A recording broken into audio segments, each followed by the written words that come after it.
बचपन की यादें कितनी प्यारी होती थी, वो आज भी हमारे चेहरे पे मुस्कान ला देती हैं। आपके पास भी ऐसी कुछ खट्टी मीठी यादें ज़रूर होंगी, कमेंट बॉक्स में कमेंट करिएगा।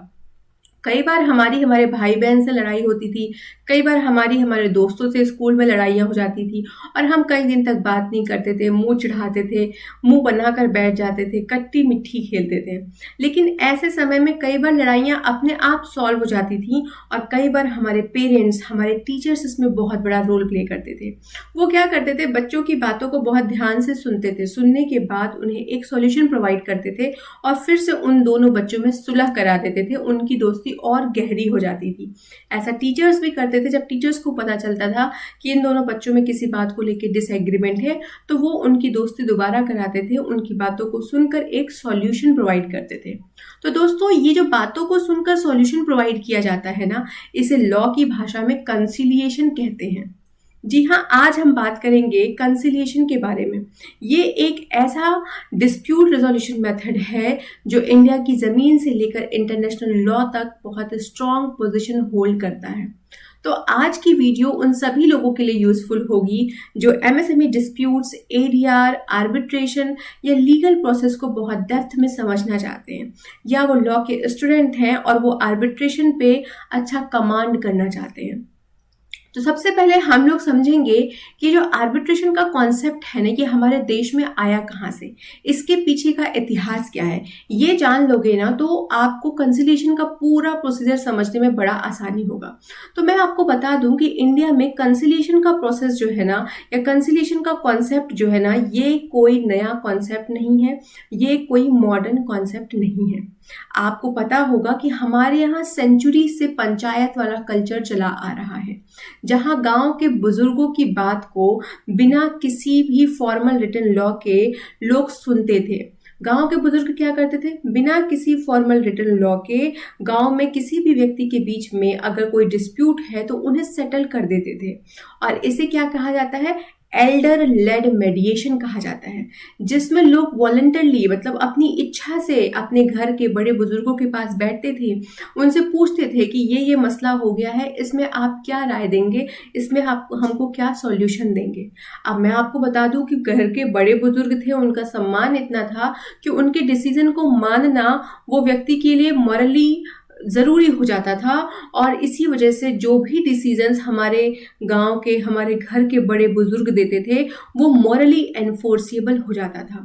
देखिए, उनके डिसीजन को मानने के पीछे हमारे तर्क भी अच्छे थे कि उनका एक्सपीरियंस काउंट काफ़ी होता था, उनका चीज़ों को देखने का नज़रिया बहुत अलग होता था, उनकी सोसाइटी में इतनी रिस्पेक्ट होती थी कि उनकी बात को कोई काट नहीं सकता था। अगर आप उनके द्वारा दिए गए डिसीजन को चैलेंज कर देते थे या उनकी बातों को काट देते थे तो इसे अपमान समझा जाता था। इसीलिए पंचायत के डिसीजंस नेचुरली एनफोर्सेबल बन जाते थे, क्योंकि वो किसी ऐसे सीनियर अथॉरिटी के माध्यम से दिया जाता था जिसके समाज में एक रैपो थी। और ये चीज़ सिर्फ पंचायत में ही नहीं, आप एंशियंट इंडिया में भी पढ़े होंगे कुल, श्रेणी और गण के बारे में। ये भी एक डिस्प्यूट रिजोल्यूशन बॉडीज हुआ करती थी। कुल से आप समझिए कि हम फैमिली ग्रुप्स की बात कर रहे हैं। मूवीज में सुना होगा ना, कुल का नाम मिट्टी में मिला दिया, मतलब खानदान हो गया या फैमिली ग्रुप्स हो गई, तो उन्हें हम कुल कहते थे। श्रेणी मतलब जो लोग श्रेष्ठ हैं, इन्हें हम प्रोफेशनल गिल्ड्स कहा करते थे, जैसे आज के बिजनेस एसोसिएशन के जो लोग हैं। और गणा मतलब कम्युनिटी की बात हो रही है। तो इन सब का काम था डिस्प्यूट को बिना कोर्ट जाए एमिकेबली सॉल्व करना। हमारे एंशियंट लिटरेचर को अगर आपने पढ़ा है, जैसे मनुस्मृति हो गई, अर्थशास्त्र हो गया, महाभारत हो गया, सब में डिस्प्यूट रेजोल्यूशन को एक सोशल वैल्यू माना गया है। हमारे पुराने ग्रंथों में लिखा गया है क्लियरली कि शांति और सामाजिक सामंजस्य के लिए आप मिल बैठकर सुलह कर लीजिए। हमेशा बेस्ट अप्रोच यही होता है। जब भी कहीं बात बिगड़ रही है तो बात से बात बनती है, आप बैठो, बातचीत करो, अपनी राय रखो, उसके बाद आप अपने आप एक सॉल्यूशन पे पहुंच जाओगे। बड़ी बात यह है कि आज भी हमारे पास एक full fledged modern legal system होने के बावजूद गाँव में और परिवारों में मेडिएशन का कल्चर आज भी चला आ रहा है। आप अपने घरों में भी देखते होंगे, अगर कोई भी बात को लेके मनमुटाव है, डिसएग्रीमेंट है, तो घर के बड़े यही कहते हैं कि बैठकर बातें कर लो, हो सकता है कोई सॉल्यूशन मिल जाए। ऐसा क्यों कहते हैं? क्योंकि पता है अगर हम किसी भी चीज को लेकर कोर्ट में भागेंगे तो वो रिलेशनशिप्स भी खराब करता है और साथ ही साथ हमारा समय, हमारी एनर्जी भी ड्रेन करता है। इसीलिए लोग कोर्ट के चक्कर में नहीं जाना चाहते हैं और अपने रिलेशनशिप को बचाने के लिए मेडिएशन को फॉलो करते हैं। विलेज बेस्ड मेडिएशन आज भी बहुत सारे कॉम्प्लेक्स डिस्प्यूट्स को सॉल्व कर देता होगा। आप देखते होंगे अगर गांव में 2-3 लोगों में लड़ाइयां हुई हैं तो पहले कोशिश यही होता है कि जो गांव के बड़े हैं, जो समझदार हैं, उनके सामने मुद्दे को रखा जाए और कोई सोल्यूशन हमें मिल जाए। तो जो ये विलेज बेस्ड मेडिएशन होते थे ना, ये कॉम्प्लेक्स से कॉम्प्लेक्स सिचुएशंस को बहुत अच्छे से सॉल्व कर देते थे और ये दिखाता था कि हमारी सोसाइटी सेटलमेंट बेस्ड जस्टिस को कितना रिस्पेक्ट करती है। और यही कारण भी है कि गवर्नमेंट ने भी इस ट्रेडिशनल सिस्टम को मॉडर्नाइज किया है। लोक अदालत, लीगल सर्विस अथॉरिटीज और ग्राम न्यायालय, ये सब उसी ट्रेडिशन का इवॉल्व फॉर्म है। और मैं आपको बता दूं कि आज की डेट में कंसिलिएशन के लिए एक फॉर्मल लॉ बन चुका है जिसका नाम है आर्बिट्रेशन एंड कंसिलिएशन एक्ट 1996। हाँ, ये एक्ट हमारे यहाँ 25 जनवरी 1996 से अप्लाई हो गया है।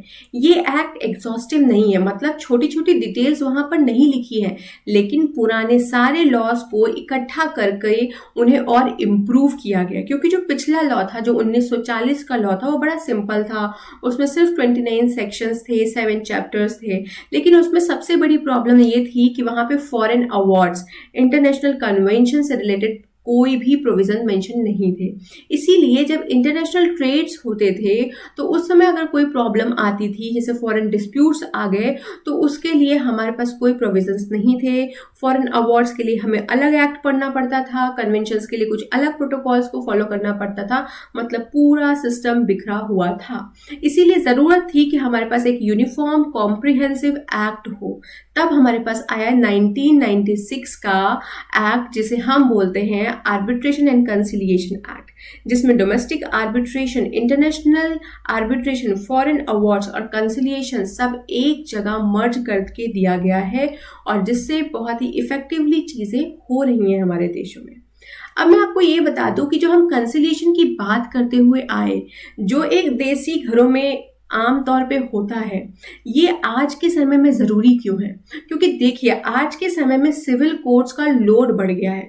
लोग अपनों से बड़ों की बातों को सुनना नहीं चाहते हैं। ठीक है, अब जब सिविल कोर्ट में आप जाते हो केस लेके, तो वो जजमेंट कई साल बाद आता है, हो सकता है आपके मरने के बाद आए। इसलिए इंडिया के कई लेजिस्लेशन ने ये नया अप्रोच अडॉप्ट किया। उन्होंने कहा कोर्ट या आर्बिट्रेशन में जाने से पहले आप कंसिलिएशन या मेडिएशन ट्राई करो। इसके बेनिफिट्स भी बहुत हैं। देखो, कोर्ट का प्रेशर कम हो जाता है, पार्टीज का टाइम, मनी और एनर्जी ड्रेन होने से बचता है। इसी अप्रोच का सबसे स्ट्रॉन्ग एग्जाम्पल है एमएसएमई एक्ट, जिसे हम कहते हैं micro small and medium enterprise development act 2006। इस एक्ट में क्या है, तो एमएसएमई सेक्टर की जब बात होती है तो वहां पे पेमेंट डिस्प्यूट्स बहुत कॉमन है। इसीलिए लॉ ने एक डेडिकेटेड बॉडी भी बनाई जिसका नाम रखा गया एमएसएमई फैसिलिटेशन सेंटर। अगर कोई एमएसएमई अपना डिस्प्यूट काउंसिल को रेफर करता है, इसी फैसिलिटेशन काउंसिल को, तो काउंसिल उनके लिए एक मैंडेटरी कर देता है कि भाई सबसे पहले तुम कंसिलिएशन करा के आओ। जैसे जब आप डॉक्टर के पास जाते हैं, आप अपनी कोई मरीज मतलब बीमारी बताता है, तो वो कहते हैं कि भाई पहले तुम ब्लड टेस्ट करवा के लाओ, यही मैंडेटरी है। तो ऐसे ही काउंसिल ने भी मैंडेटरी कर रखा है कि पहले कंसिलिएशन करो, कंसिलिएशन से ही चीजें स्टार्ट होंगी। और ये कोई लीगल मतलब ये कोई ऑप्शन नहीं है, ये एक लीगल रिक्वायरमेंट बनाया गया। कंसिलिएशन का पर्पस होता है कि दोनों पार्टीज को बिठाया जाए, उनकी बातों को सुना जाए और उन्हें एक म्यूचुअली एग्रीबल सॉल्यूशन तक पहुंचाया जाए। अगर कंसिलिएशन फेल हो जाता है तब आर्बिट्रेशन ऑटोमेटिकली कमेंस होता है, यानी बिना कोर्ट जाए ही डिस्प्यूट एक फास्टर लीगल प्रोसेस में कन्वर्ट हो जाता है। अभी जो आर्बिट्रेशन एक्ट की बात कर रहे हैं, जहां पे कंसिलिएशन के रिगार्डिंग भी पूरा प्रोसीजर दिया हुआ है, ये एक्ट रैंडमली इंडिया में कहीं से इन्वेंट या लिखा नहीं गया कि किसी बाबा को या किसी व्यक्ति को बहुत अच्छे से ज्ञान आया और वो लिख दिए, ऐसा नहीं था। ये इंटरनेशनल स्टैंडर्ड्स को फॉलो करता है। आपने यूनिसेट्रल मॉडल के बारे में पढ़ा होगा, United nation commission on international trade law के बारे में। ये 1980 में कंसिलिएशन रूल्स को अडॉप्ट किया। 1985 में इंटरनेशनल कॉमर्शियल आर्बिट्रेशन के लिए मॉडल अडॉप्ट किए गए। यूनाइटेड नेशन ने सारे देशों को रिकमेंड किया कि यूनिफॉर्मिटी के लिए इस मॉडल को आप अडॉप्ट करिए, और इंडिया ने भी इस मॉडल को अडॉप्ट करने के बाद 1996 में आपको एक प्यारा सा एक्ट दिया जिसका नाम है आर्बिट्रेशन एंड कंसिलिएशन एक्ट 1996। अब देखिए, जो आर्बिट्रेशन है, मेडिएशन है, कंसिलिएशन, नेगोशिएशन, ये सब कुछ क्या है? ये एक अल्टरनेटिव डिस्प्यूट रिजोल्यूशन है और ये एक मॉडर्न नीड है। नीड क्यों है? क्योंकि देखो, जब पॉपुलेशन बढ़ती है, बिजनेसेस भी बढ़ते हैं और डिस्प्यूट्स भी बढ़ेंगे, और इसके वजह से कोर्ट्स पे ओवरलोड भी होगा। अब फिर आता है कि भाई जस्टिस डिले हो रहा है, मतलब जस्टिस डिनाई हो गया, क्योंकि वही बात है, चप्पल घिसो बाल सफेद होंगे तब जाके कहीं आपको कोई जजमेंट आएगा। वो भी जजमेंट आपके फेवर में होगा या नहीं होगा हमें नहीं पता। इसीलिए एडीआर की डिमांड बढ़ती जा रही है, मतलब अल्टरनेटिव डिस्प्यूट रेजोल्यूशन की डिमांड बढ़ रही है। अब अल्टरनेटिव डिस्प्यूट रेजोल्यूशन के 4 मेन टूल्स हैं। पहला आर्बिट्रेशन, दूसरा मेडिएशन, तीसरा कंसिलिएशन और फिर चौथा आता है मेडिएशन आर्बिट्रेशन का एक हाइब्रिड मॉडल। तो इन सब में सबसे फ्लेक्सिबल, सबसे फ्रेंडली और रिलेशन सेविंग मेथड है कंसिलिएशन। देखो, कंसिलिएटर जो है ना, वो कोई जज नहीं होता है, वो एक फैसिलिटेटर होता है जो पार्टीज को समझाकर एक कॉमन पेज पर लाता है, एक कॉमन ग्राउंड पे लाता है। तो आपको मैं बताऊं, ये जो 1996 का हमारा एक्ट है ना, ये एक इंटीग्रेटेड लॉ है जिसके बारे में पहले ही बताया, और ये कवर क्या करता है? डोमेस्टिक आर्बिट्रेशन को, इंटरनेशनल कॉमर्शियल आर्बिट्रेशन को, फॉरेन आर्बिट्रल अवार्ड्स को, कंसिलिएशन का कंप्लीट प्रोसीजर भी इसमें कवर होता है। ये एक्ट यूनिसेट्रल मॉडल पे बेस्ड है और इसीलिए ग्लोबली एक्सेप्टेबल भी है, क्योंकि इसने इंटरनेशनल स्टैंडर्ड प्रोसीजर भी प्रोवाइड किया है। तो जो कंसिलिएशन की बात हम कर रहे हैं, जिसके बारे में इस एक्ट में बातें होती हैं, उसकी कोई स्टैट्यूटरी डेफिनेशन नहीं दी गई है इस एक्ट में। जी हाँ, आर्बिट्रेशन एंड कंसिलिएशन एक्ट में कंसिलिएशन को लेकर कोई भी फॉर्मल डेफिनेशन नहीं दिया गया है। तो इसका मतलब हम कहाँ से समझेंगे? हेल्सबरी लॉ ऑफ इंग्लैंड के अकॉर्डिंग कंसिलिएशन का मतलब होता है a process of persuading parties to reach an agreement. मतलब एक न्यूट्रल पर्सन होता है सी, वो दो पार्टीज को बिठाएगा, उनकी बातों को सुनेगा, सुनने के बाद उन्हें कन्विंस करेगा कि भैया तुम एक म्यूचुअली एक्सेप्टेबल सॉल्यूशन तक पहुंचो, या म्यूचुअली एक्सेप्टेबल सॉल्यूशन निकालो जिसपे तुम दोनों एग्री करते हो, मतलब आप सेम फुटिंग पे आ जाओ।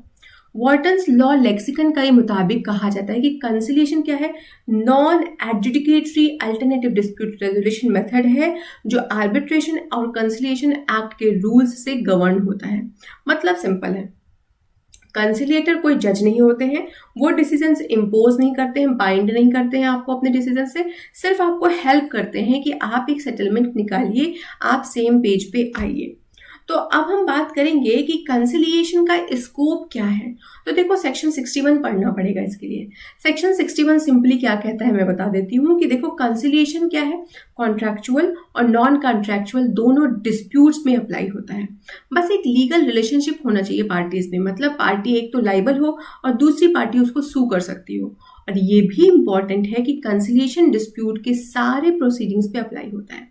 पार्ट 3 जब आप पढ़ेंगे उस एक्ट का, तो वो एप्लीकेबल कब नहीं होगा? जब कोई भी स्पेशल लॉ बोल दे कि कंसिलिएशन को हम इस मुद्दे पे प्रोहिबिट करते हैं, तो वहां पे वो अप्लाई नहीं होगा। अदरवाइज हम देखें तो कंसिलिएशन का जो एरिया है, जो स्कोप है, ये बहुत वाइड माना जाता है। अब चलिए बात कर लेते हैं कि कंसिलिएशन के टाइप्स कितने होते हैं। तो देखो, 2 तरीके के होता है। एक तो होता है वॉलंटरी कंसिलिएशन। इसमें क्या होता है? पार्टीज खुद अपनी मर्जी से कंसिलिएशन करना चाहती हैं, पार्टीज विलिंगली पार्टिसिपेट करती हैं। फॉर्मल कंसिलिएशन होता है, कंसिलिएटर, लॉयर, क्लाइंट जॉइंटली मिलते हैं, इश्यूज आइडेंटिफाई करते हैं और एक एमिकेबल सेटलमेंट ट्राई होता है। इसको एग्जाम्पल को आप ऐसे समझो कि इंडिया की कोई कंपनी है, जर्मनी की एक कंपनी के साथ इन्होंने टेक्नोलॉजी ट्रांसफर एग्रीमेंट किया। अब एग्रीमेंट में लिखा था कि अगर फ्यूचर में कोई डिस्प्यूट होता है तो हम उसे कंसिलिएशन के मेथड से सॉल्व करेंगे। तो ये पूरा प्रोसेस वॉलंटरी कंसिलिएशन कहा जाएगा, क्योंकि दोनों पार्टीज खुद से कंसिलिएशन कराना चाहती हैं और उन्होंने एग्रीमेंट में पहले से लिख दिया। लेकिन एक होता है कंपल्सरी कंसिलिएशन। इसमें क्या होता है, इसमें लॉ बोलता है कि भाई जब भी कोई डिस्प्यूट होगा ना तो तुम्हें पहले कंसिलिएशन कराना होगा एंड दैट इज मैंडेटरी। तो इसमें पार्टीज चाहे या ना चाहे उसे कंसिलिएशन कराना ही होता है। मोस्टली इलेक्ट्रॉनिक कम्युनिकेशन के थ्रू होता है, लीगल रिक्वायरमेंट की वजह से ये इनिशिएट होता है। इसके एग्जाम्पल के लिए आपको समझना पड़ेगा, जब हम सेक्शन नंबर 18 पढ़ते हैं micro small medium enterprise development act 2006 का, तो वहाँ कहते हैं कि देखो बायर सेलर में अगर कोई पेमेंट डिस्प्यूट होता है तो बायर और सेलर में से कोई भी पार्टी एमएसएमई काउंसिल को रेफरेंस दे सकती है कि हमारे बीच में ऐसा डिस्प्यूट हुआ है। अब एमएसएमई काउंसिल क्या कहेगा, बोलेगा कि आप कंसिलिएशन करा लो। अगर कंसिलिएशन फेल हो जाता है तो आर्बिट्रेशन का रास्ता अपने आप खुल जाएगा, और जब रास्ता खुल जाएगा तो सेक्शन 65 से लेके 81 आर्बिट्रेशन एंड कंसिलिएशन एक्ट का अप्लाई होगा। ये एक क्लासिक एग्जांपल है इनवॉलंटरली कंसिलिएशन का, मतलब कंपल्सरी कंसिलिएशन का। अब मैं आपको बता दूं, जो ये एमएसएमई है ना, इसमें कंसिलिएशन इंपॉर्टेंट क्यों है कि देखो सिविल कोर्ट पर बर्डन बढ़ रहा है, ये आपको भी पता है। इसीलिए लॉज ने बोला कि हम एक मैंडेटरी कंसिलिएशन इंट्रोड्यूस करेंगे, क्योंकि वही बात है ना, कई बार बात करने से बातें बन जाती हैं। अब कंसिलिएशन इंपॉर्टेंट क्यों है एमएसएमई के लिए, देखो एमएसएमई बहुत स्मॉल यूनिट्स होती हैं, कैश फ्लो उनका लाइफलाइन होता है। अब कंसिलिएशन से उनको फास्ट रिजोल्यूशन मिल जाएगा, एक क्विक सॉल्यूशन मिल जाता है, कोर्ट का भी लोड कम होता है। मतलब छोटे मोटे डिस्प्यूट्स बिना कोर्ट जाए अगर सॉल्व हो जाए तो किसको मजा नहीं आएगा। रिलेशनशिप प्रिजर्व होते हैं, बायर और सेलर का जो रिलेशनशिप है वो बिजनेस के लिए बहुत जरूरी है, और आज आपने खत्म कर दिया तो दोबारा उसे मेंटेन करना भी बड़ा मुश्किल हो जाता है। और कोविड के बाद आपने देखा होगा एमएसएमईज को गवर्नमेंट ने बड़ी इंपॉर्टेंस दी। गवर्नमेंट ने उनको रिवाइव करने के लिए मेडिएशन और कंसिलिएशन को प्रमोट किया। एमएसएमई एक्ट जब आप पढ़ेंगे तो वहां पे भी सेक्शन नंबर 18 मैंडेटरी कर देता है कंसिलिएशन के लिए। वो कहते हैं ये एक सिस्टमेटिक मैकेनिज्म है और आपको ये कराना ही पड़ेगा। इसमें एक बहुत ही लैंडमार्क केस भी था, BSNL versus Maharashtra micro and small enterprises. इसमें बॉम्बे हाईकोर्ट ने बहुत सारी चीजें क्लियर की थी सेक्शन 18 के रिगार्डिंग। उन्होंने कहा था कि देखो बायर भी काउंसिल जा सकता है, कौन से काउंसिल, एमएसएमई फैसिलिटेशन काउंसिल में। तो कोर्ट ने बोला कि देखो सेक्शन 18 के हिसाब से कोई भी पार्टी है, चाहे बायर हो या सप्लायर हो, अगर सेक्शन 17 में उनका कोई भी अमाउंट ड्यू है और उसी को लेकर डिस्प्यूट हुआ है तो वो एमएसएमई फैसिलिटेशन काउंसिल जा सकते हैं। इसका मतलब ये है कि डिस्प्यूट का मतलब सिर्फ पेमेंट से रिलेटेड नहीं है, वो एक्सेप्टेंस डेट से रिलेटेड भी हो सकता है, सप्लाई शेड्यूल से भी हो सकता है, डिलीवरी इश्यूज को लेकर हो सकता है, बिल्स को भी चैलेंज करना हो सकता है। तो सेलर के साथ साथ बायर या सप्लायर ये लोग भी एलिजिबल होते हैं काउंसिल को अपने मैटर को रेफर करने के लिए। अब बात ये आ रही है कि मान लेते हैं कि दो पार्टीज थी, उनके बीच में पहले से आर्बिट्रेशन एग्रीमेंट हुआ था, तो उस आर्बिट्रेशन एग्रीमेंट पे क्या इम्पैक्ट पड़ेगा अगर हम पहले कंसिलिएशन कराने चले जाते हैं। तो कोर्ट ने कहा कि देखो सेक्शन 18 के अंडर अगर काउंसिल के पास रेफरेंस करने से, मतलब फैसिलिटेशन काउंसिल के पास जाने से आपका जो भी एग्जिस्टिंग आर्बिट्रेशन एग्रीमेंट है ना उस पर कोई भी इफेक्ट नहीं पड़ता है, ना तो वो कैंसिल होगा ना ही वो इनइफेक्टिव होगा। यानी अगर पार्टीज के बीच ऑलरेडी आर्बिट्रेशन एग्रीमेंट था तब भी वो एमएसएमई काउंसिल पहले कंसिलिएशन करेगा, और उस कंसिलिएशन को के वजह से कोई भी आर्बिट्रेशन एग्रीमेंट फेल या कैंसिल नहीं होता है। अगर आपका कंसिलिएशन फेल हो जाता है, मतलब आप कंसिलिएशन के बाद किसी सेटलमेंट पे नहीं पहुंचते हैं, तो काउंसिल खुद कहेगा कि आप आर्बिट्रेशन कराओ। अब आर्बिट्रेशन के लिए वो किसी भी एडीआर इंस्टीट्यूशन को रेफर कर सकती है। जो भी आर्बिट्रेशन एग्रीमेंट था पहले का वो वैलिड रहेगा, सेक्शन 18 उसे ओवरराइड नहीं करता है।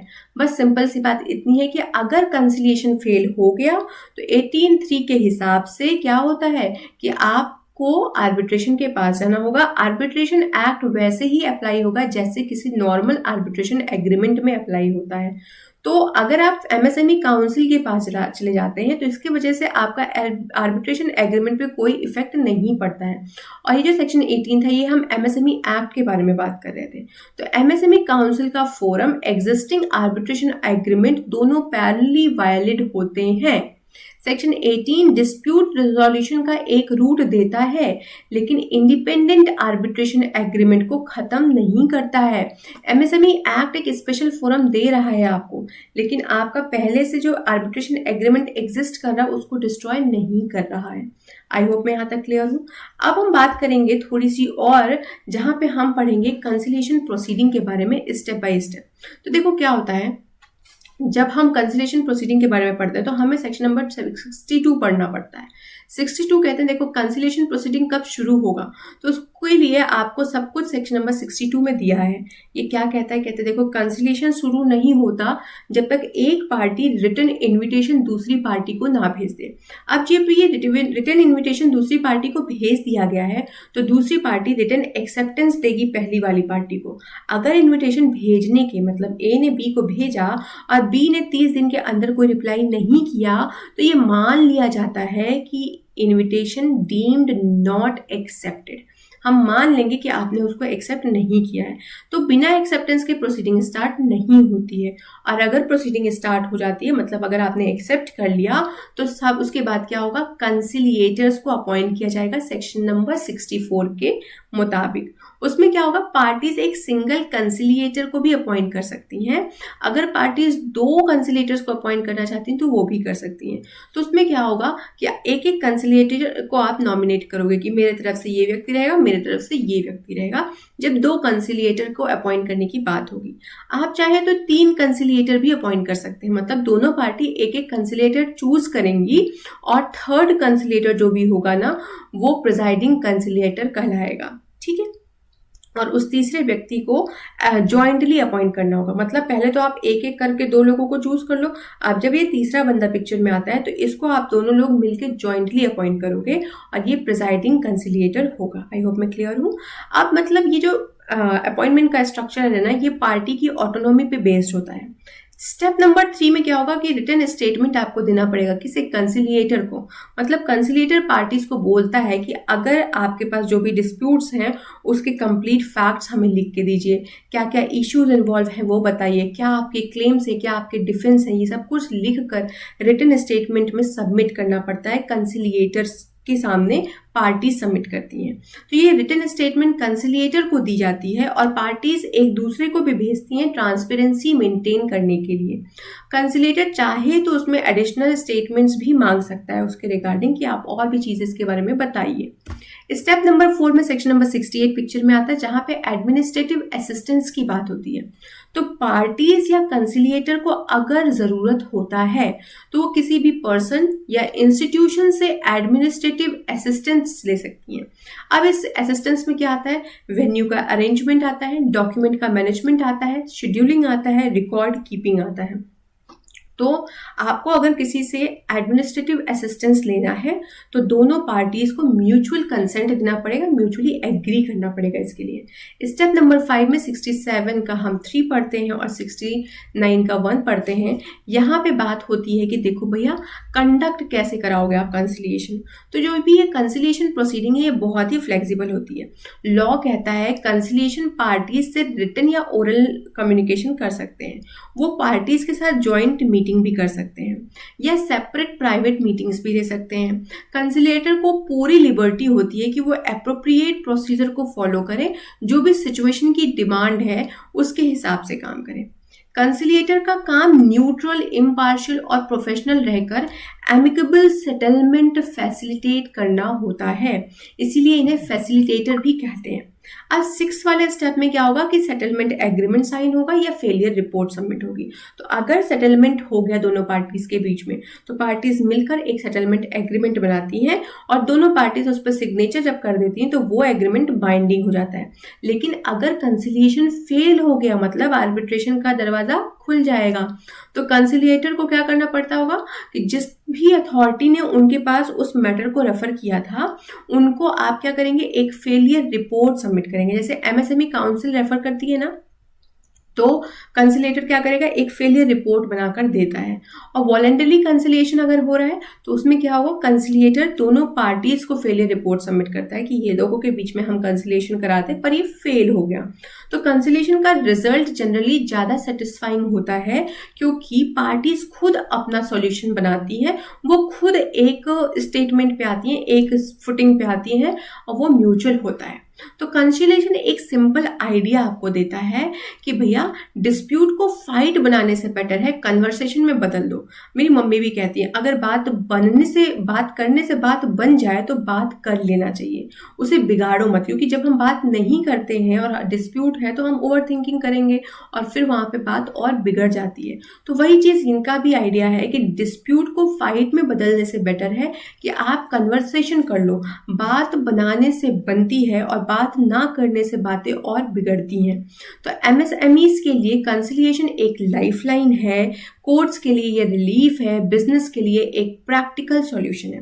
और पार्ट थर्ड में पूरा का पूरा फ्रेमवर्क दिया गया है जो पर्पस क्या सर्व करता है कि समय बचाओ, रिश्ते बचाओ, बिजनेस कम्युनिटी को एंश्योर करो, फालतू का चिक चिक में पड़ के अपना समय वेस्ट मत करो, अपने बिजनेस को भी नुकसान मत पहुंचाओ। तो आशा करती हूँ कि ये सारी जानकारी आपको पसंद आई होगी, समझ में आई होगी। In case of any issues तो आप कमेंट कर सकते हैं। डिस्प्यूट बार बार बोला तो वो वर्ड आ गया, कई बार वीडियोस में स्लिप ऑफ टंग हो जाता है, तो प्लीज इसको माइंड ना किया करिए।